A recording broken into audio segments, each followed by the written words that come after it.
Hey, happy Monday. Glad everybody is here with us today. I have been not broadcasting live on Instagram for a while. Hey, Darcy, I already see that you're here on Instagram, but we're doing it live on Instagram as well. And hello to everybody on Facebook and YouTube and Twitter. Thank you for being here.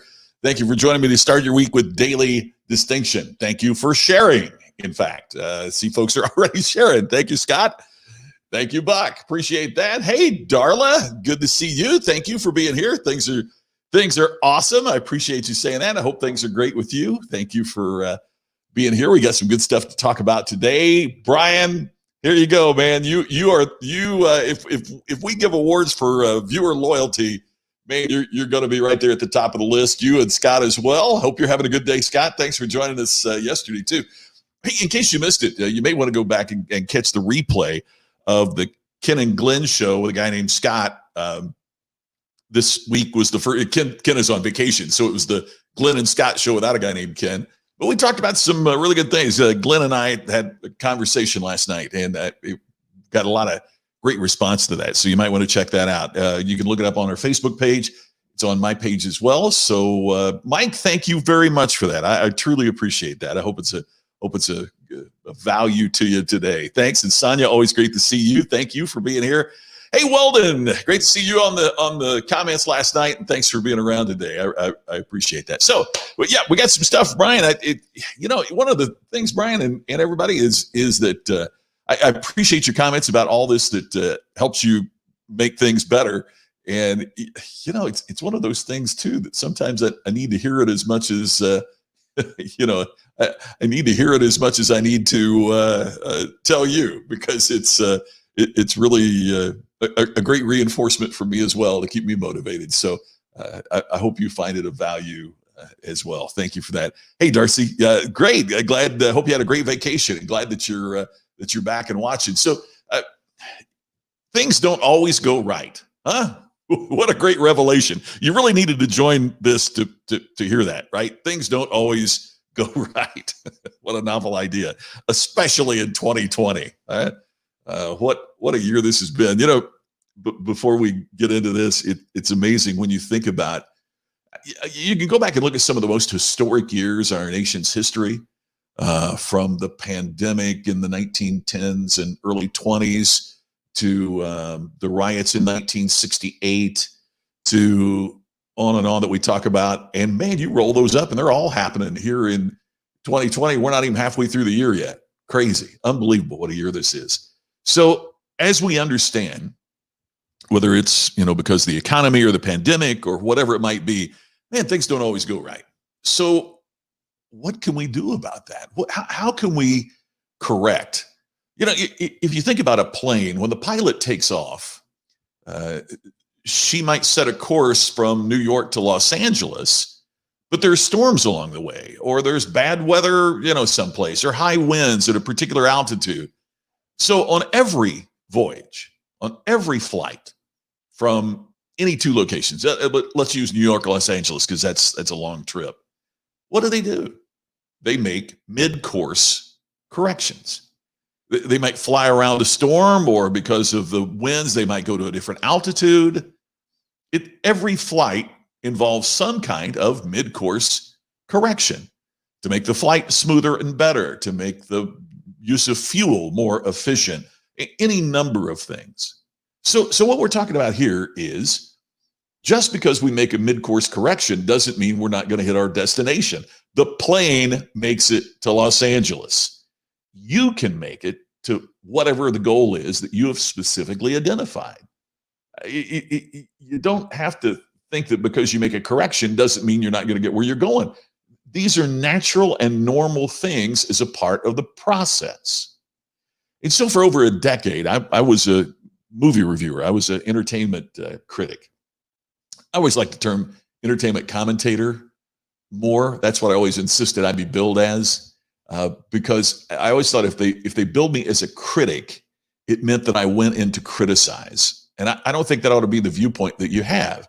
My intent was not to criticize. My intent was to review, just to give you what I thought about it, and you can make up your own mind. So in that process, I got to interview boy, you name it. Most of the great directors of the world, most of the great actors of the world, I had a chance to spend some time with them. I had a chance to interview them. I had a chance to talk to them.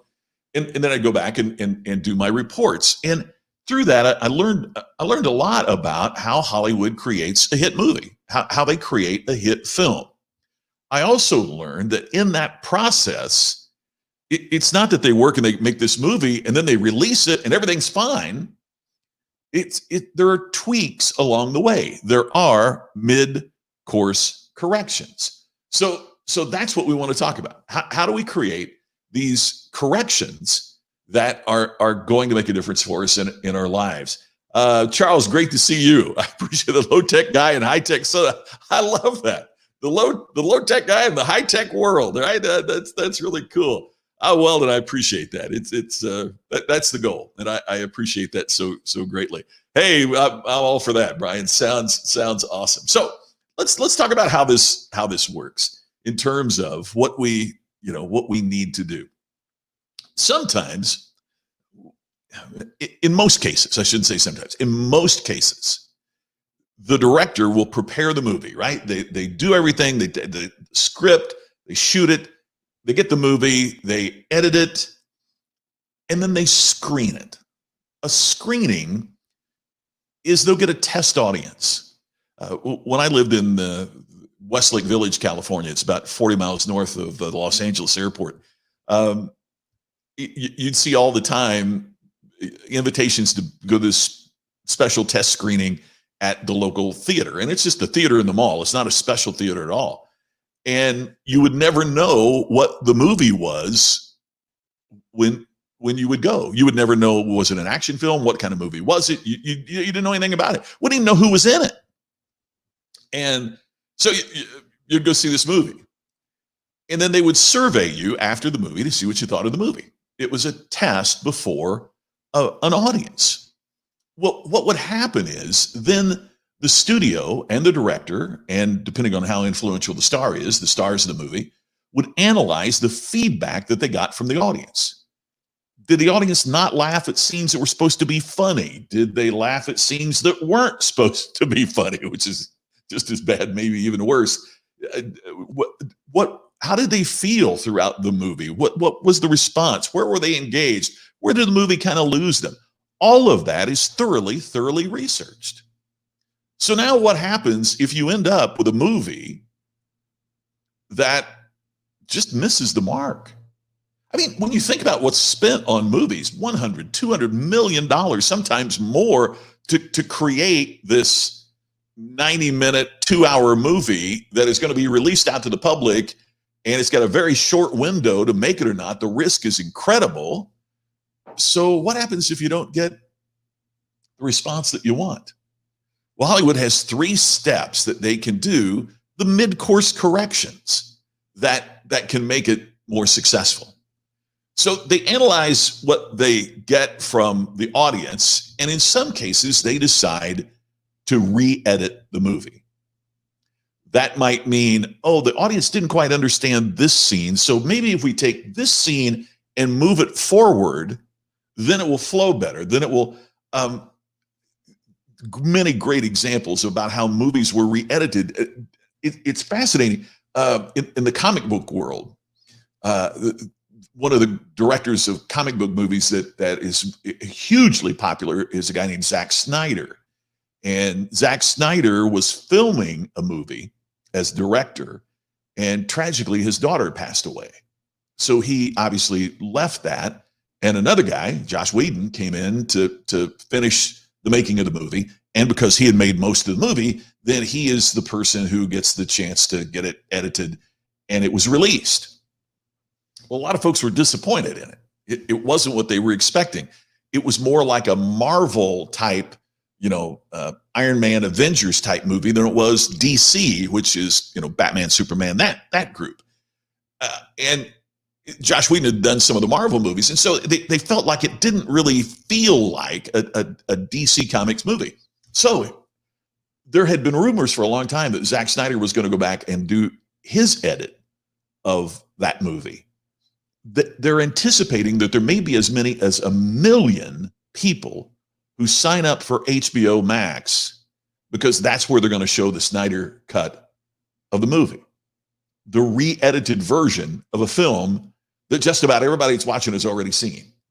Well, why would they do that? Because the re-edit, it's not a new movie. It's just taking what's existing and re-editing it to tell a better story. You're doing right now, as you look at the challenges and the opportunities or whatever that you are in right now. Or is there a way to edit that a little differently? You know, it is anything from your resume to how you tell the story of your business, to how you communicate with the people in your personal life. Is there a way to take something and maybe move it? Or in some cases, the scenes need to be shorter. They just drag on. We got to make it tighter. We got to, as you look at what you do in terms of marketing or advertising or communicating, are there ways that you can re-edit so it makes the communication more effective? Man, one of the things I learned, you see some of the books I've written behind me. We got a new one that's going to be coming out before too long. And man, I got to tell you, the people that are so unsung in the publishing business are the editors. Now, I've been fortunate in that my books have been published by, a division of HarperCollins and by an imprint of Simon & Schuster and by McGraw-Hill. And man, I'll tell you, the work that editors do, that they can look and see something that I've written and then I've gone back and I have edited myself, right, to create, and they can just see things and edit it and make it more clear. I had an editor on one of the books say, Scott, if you took this chapter and made it the third chapter of the book rather than the seventh chapter of the book, the flow would be so much better. And I thought, that's not the way I intended it. They're right. They're completely right. Totally right. So it's also a good time in terms of this step to think, is there somebody else I need to take a look at this and help me edit? This is where mastermind groups or consultants or coaching or anything like that can really help you. It's so funny. We have, through the Ultimate Business Summit, we have a group called the Intensive. And these are folks that have joined, they were paid to join a mastermind, an intensive session with myself and also Larry Winget, Randy Pennington. And we did a call the other day, and it's so crazy. I sat there talking with the owners of another business, and there were like 4 ideas. They went, "Oh my gosh, why didn't we think of that?" And that's so, and they're using it, and their business is growing. The reason that they didn't think of that is because they work in their business every day.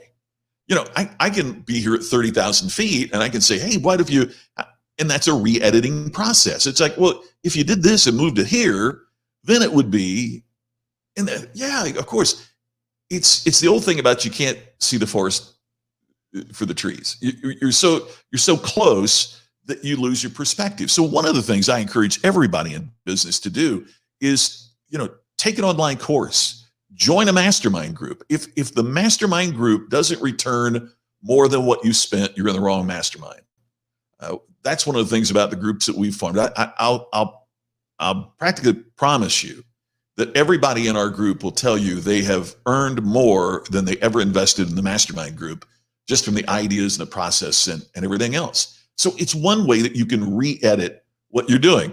Hey, Kelly, good to see you. Thank you for saying that. Yeah, re-edit to tell a different story. And you can also repurpose some of the same material. Okay, so what if you've re-edited and something just doesn't work? It still just doesn't work. Well, then we move on to number 2, and that is sometimes we got to reshoot. The scene just doesn't work, and there's no amount of editing that's going to do it, so we've just got to do it over. There might be some things in your process that you just have to reshoot, that you just got to do it over.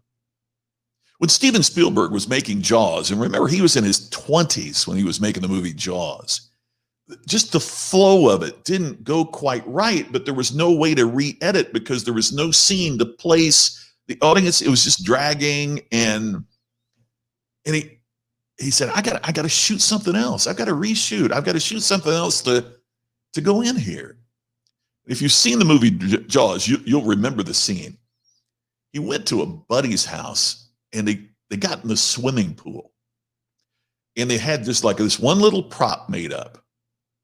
And so they filmed in the bottom of the swimming pool. And all it was Richard Dreyfuss at the bottom of the swimming pool as he looks up into the prop, which appeared to be the hull of a lost boat. And the head drops down that you presume, the shark had killed this guy, and the head drops down. And the time I saw Jaws when it was new and in the theater, and I mean, everybody screamed, gasp, instant, right? By reshooting, he created something that added to the effect in an amazing way.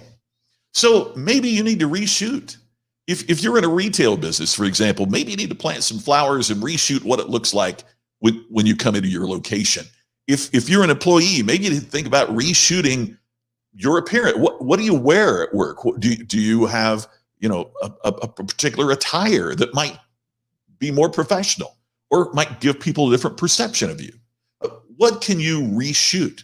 And by the way, there's nothing wrong with reshooting. There's nothing wrong if it gets you to where you want to be. When the movie Fatal Attraction came out, and it was tested with the test audiences that we were talking about earlier, the ending of Fatal Attraction was much different. Glenn Close just left in the original version, leaving Michael Douglas and Ann Archer to deal with the problems in their marriage because of his affair. This is after Glenn Close, has boiled the rabbit and everything else that's going on, and she just gets away. So they do the test, and the audience is like, we loved it until the end. They hated the ending, hated the ending. So director Adrian Lyne said, I got to reshoot the ending. The audiences don't like the ending. I got to reshoot the ending. So they get everybody back together and they do a reshoot. And that's where the scene is where Michael Douglas gets her in the bathtub and you think that she's drowned. And then you see the bubbles coming out of her nose and she sits up, and then Ann Archer, spoiler alert, and Glenn Close gets it in the end. And the audience just went crazy, cheered, clapped, thrilled, right? By reshooting the ending, they ensured a big success. So look, maybe there's things in your life, maybe there's things in your business, maybe there's things in your career that you need to reshoot. There's absolutely nothing wrong with that, because it's the process to be successful. It's a process to get you to where you want to be. Oh, Charles, I hate to break it to you. I'm really sorry. Yes, the rabbit is a goner. Hey, Clay, I would love it to have you as a guest one day. The rule is you're not supposed to get guests smarter than the host, so that may be a problem for me, because you're one of the smartest guys, maybe the smartest guy I know. But thank you, I appreciate it. That's a great example. I'd love to have you as a guest on here. Well, I'll drop you a note. Clay is, by the way, Clay, you get tired of hearing me say this, but Clay and I was in San Diego, and Clay and I were talking, and I wanted to re-release the book. It was the anniversary edition of All Business is Show Business, but I was trying to think of, what's the title? Is it anniversary edition of all people that, and Clay just like that said, it's All Business is Still Show Business. And it was like the trumpets sounded and the clouds part, and he was just absolutely right. And so and it gets back to what I was talking about earlier, right? I needed Clay's help because I was so close to it. I didn't see it. And Clay just dropped that. And it was just brilliant. It was just perfect. Hey, Corb, glad that you're watching. That's my stepson, Corb. It's here today. Clay, it's the truth, man. You just, you dropped it, and it was dropped a bomb on me. It was just absolutely perfect. All right. So here's the third of the three. Remember, it's re-edit, reshoot. Here's the third of the three, recast. Recast. Do you know they filmed for almost 3 months, not quite, but almost 3 months, Back to the Future, starring Eric Stoltz. Remember him from Mask? That was the star of Back to the Future. until director Robert Zemeckis and producer Steven Spielberg kind of went, this really isn't working. It's not, he's a method actor. He's a serious actor, a terrific actor, but it doesn't have the light touch that we're looking for here. Well, because they had spent 3 months doing that, by that time, Michael J. Fox was on hiatus from Family Ties, the TV show that he was on, and they were able to get him to do the movie. And they basically started all over with a new cast. They recast. The original Indiana Jones was Tom Selleck, not Harrison Ford. And they recast it. It's almost impossible to think of Indiana Jones as anybody else than Harrison Ford, isn't it? But it originally was somebody else. All in the Family, if you're old enough to remember that comedy, Carol O'Connor as Archie Bunker. Hard to imagine anyone else as Archie Bunker, but it wasn't. It was originally Mickey Rooney. Yeah, Mickey Rooney was Archie Bunker, not Carol O'Connor, until that fell apart and they had to recast. My guess is at your business right now, there's somebody that you need to recast. My bet is in your life right now, there's somebody you need to recast. Now notice in the examples that I used, it was that they changed, and that was somebody they fired, that they let go. Maybe you have someone who would be great in accounting, but you have them in sales. Or maybe there's somebody that is in HR who needs to be in customer service. I'm not saying you have to let them go. I'm saying that really what you need to do is get them in the right spot, in the right place. Kevin Costner was originally cast as JFK in a movie about the Kennedy administration. And Costner finally went to the folks making the movie, of which he was one of the producers. They said, I'm better as Dave Powers. There's somebody else I want to talk to you about to be better as John F. Kennedy. And so he wasn't firing himself. He was recasting himself. Maybe you need to recast yourself in your own business. Maybe you need to think about what you're doing, and would you be better as a chairperson, who kind of supervises everything, than the CEO that's handling the day-to-day. Maybe you're everything in your business and you need to get a chief operating officer. Maybe there are people that you need to recast in your business. Clay, what a great observation. Yeah, the surgeon, we can't operate on ourselves, right? We can't operate on ourselves. So that's an alternative that you might want, is to get the right cast in the right spot at the right time. When I was on last night with Glenn Morshower, part of what we were talking about was how everything came together in season 5 of 24. If you're a fan of 24, as I am, and Glenn that I host the show with, he was Secret Service agent Aaron Pierce. And it's unusual for a TV series to really have its best season ever 5 years into the program. But part of what has happened over that period of time is now they had the best person yet cast as the head of CTU. And now they had Chloe, who was great as a person in tech.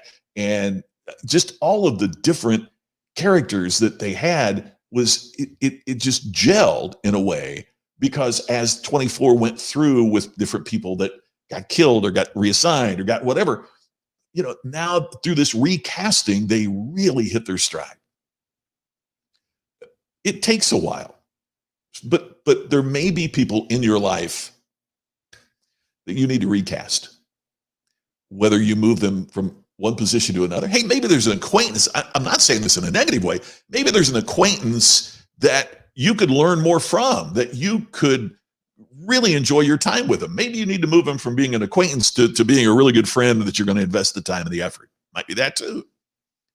So as we look at this, yeah, there you go, Jeff. You're somebody that wears a lot of different hats in your business.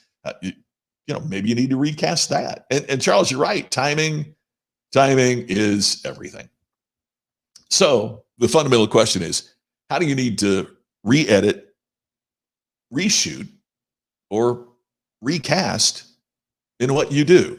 Again, re-edit, move things around. Think about how you can trim it, make it more short and powerful, or maybe it needs more of an explanation. Maybe you need to develop the character a little more. Maybe you need to something in there might need to be re-edited, to tweak, to make your story, to make your business, to make your efforts as powerful as they possibly can.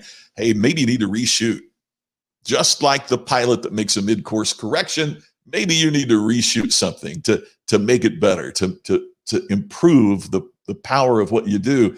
And maybe we need to recast some things in our life. That's the question. How do you need to re-edit, reshoot, or recast in your life and in your business?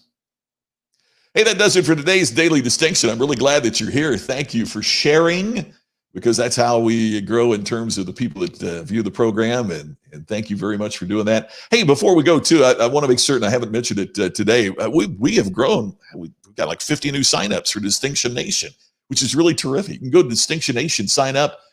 There's a 14-day audio program there that's absolutely free. You download it. You listen to a different segment every day for 14 days. There's a video with it as well. There's a whole personality profile for your priorities, and it aligns your goals and your priorities and your daily actions. It's all there for you. It's absolutely free, and it is right there on distinctionnation.com. Go and sign up. It's free. Thank you, Kelly. It's always great seeing you. I appreciate you being here. Hey, Scott, good to see you. Thanks. I'm glad you liked it. And yeah, exactly. And retraining is part of how you recast, Charles, right? Maybe part of what we do with the cast is we make certain that they're better at what they do. So it's all a part of that. So thank you. By the way, we've got folks watching from Trinidad and Tobago on Instagram right now. People all over the world, from one side to the other, even Ohio. Hey, Phil, thanks for being here. So thanks, everybody. I really appreciate you watching. My favorite half hour of the day. I look forward to talking to you again tomorrow on the next edition of Daily Distinction.